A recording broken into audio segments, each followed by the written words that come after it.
सभी को राधे राधे, जय श्री कृष्णा भक्तों। स्वागत है आपका लड्डू जी डेली ब्लॉग में।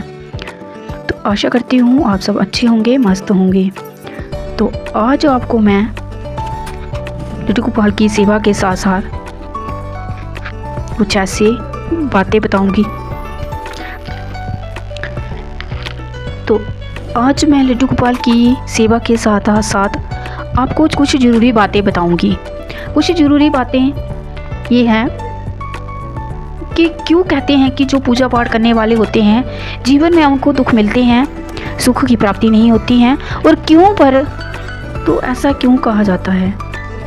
तो मैं आज आपको बताऊंगी ये ऐसा क्यों कहते हैं और होता क्यों है ऐसा कि जो ज़्यादा पूजा पाठ करने वाले हैं उनके साथ ही दुख कष्ट क्यों होते हैं। तो क्यों कहा जाता है कि गरीबी और दुख दर्द घर में आते हैं।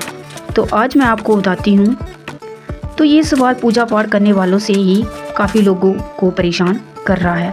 अक्सर वही लोग कहते हैं जो पूजा पाठ करते हैं कि मैं इतनी पूजा करती हूँ, मुझे ये कष्ट है, मैंने आज इतने बजे उठकर पूजा पाठ की तो आज सुबह ही मेरे सिर दर्द हो रही है। ये छोटी छोटी चीज़ें लोग जो बोलते हैं कि आज मेरे साथ ये हुआ, मेरे साथ वो हुआ।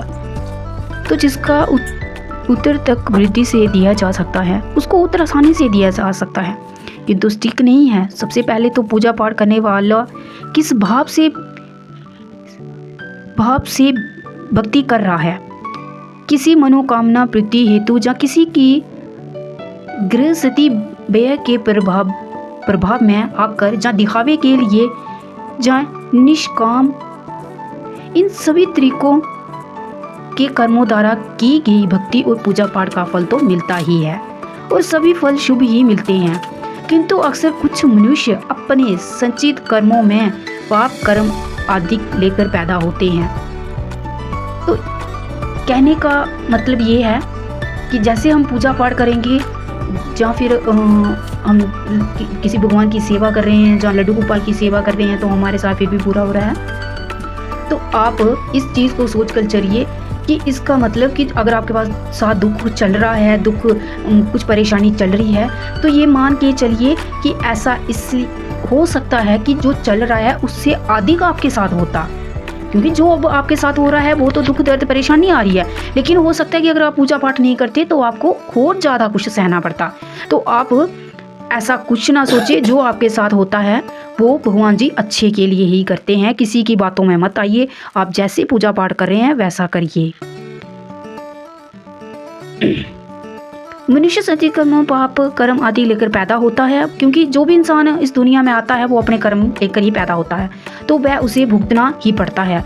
अब आप मेरे इन शब्दों से समझ गए होंगे कि हम यहाँ पर अपना पाप जो हमने कर्म किए वो भोगेंगे, क्योंकि ते कर्मों के फल हमें यहाँ भोगने हैं। उदाहरण के तौर पर किसी टंकी में गंदा पानी पहले से ही भरा हो और बाद में उसे शुद्ध पानी डाला जाए तो धीरे धीरे टंकी से अशुद्ध पानी बाहर आने लगेगा और शुद्ध पानी जमा होता जाएगा, और एक स्थिति ऐसी आएगी कि टंकी में से सारा अशुद्ध पानी खत्म हो जाएगा और शुद्ध पानी ही जमा रहेगा।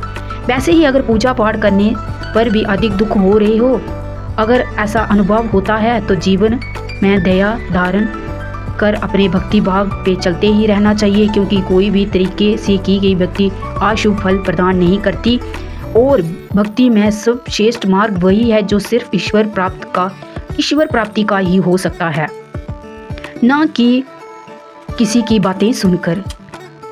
तो अब मैंने आपको समझा ही दिया है, आपको बता ही दिया है कि आप ऐसा बिल्कुल ना सोचें, और जो भक्ति आप चाहे जैसे भी बना रहे हैं, जो इच्छा से आप भक्ति कर रहे हैं, आपको एक दिन उस भक्ति का फल अवश्य मिलेगा। अवश्य भगवान आपकी सुनेंगे और आप पर सदैव उनकी, और जो आप पूजा पाठ कर रहे हैं तो आप पर हमेशा उनका आशीर्वाद बना रहेगा। एक बार की बात है, बाद में मैं किसी दिन ऐसे फ़ोन देख रही थी, तो उसमें प्रेमानंद महाराज जी जो गुरु हैं वो बता रहे थे कि लोग जो लड्डू गोपाल की सेवा कर रहे हैं वो दिखावा है, वो भोजन लगाते हुए दिखा रहे हैं। तो मैं इसमें ये कहना चाहती हूँ कि अगर जो वो दिखा रहे हैं तो वो, अगर हम किसी को पता नहीं होगा कि लड्डू गोपाल की सेवा कैसे करनी है, तो जब वो हम उनको दिखाएंगे एक दूसरे को कि हम ऐसे लड्डू गोपाल की सेवा करते हैं, तो जिसने भी लड्डू गोपाल की सेवा करनी है वो उसी तरीके से सेवा करेगा लड्डू गोपाल की। कहने का मतलब ये है कि हम एक दूसरे को ही अच्छी बातें बांटेंगे, अच्छे विचार बांटेंगे, तभी तो एक दूसरे को हम समझ सकेंगे और वो उनको पता चलेगा कि भक्ति कैसे करते हैं, सेवा कैसे करते हैं लड्डू गोपाल की। तो ऐसा नहीं है कि ये दिखावा है, दिखावा कुछ नहीं होता। जो सुबह उठ कर लड्डू गोपाल जी की सेवा कर रहे हैं उनके लिए ये कोई भी दिखावा नहीं है। तो मैं उनको बताना चाहती हूँ सभी भक्तों को कि पूजा पाठ करने से आपके अनेक कष्ट दूर होंगे। अपने मन में संतोष रखिए, अपने मन को खुश रखिए, किसी की बातें ना सुनिए और सदैव आपका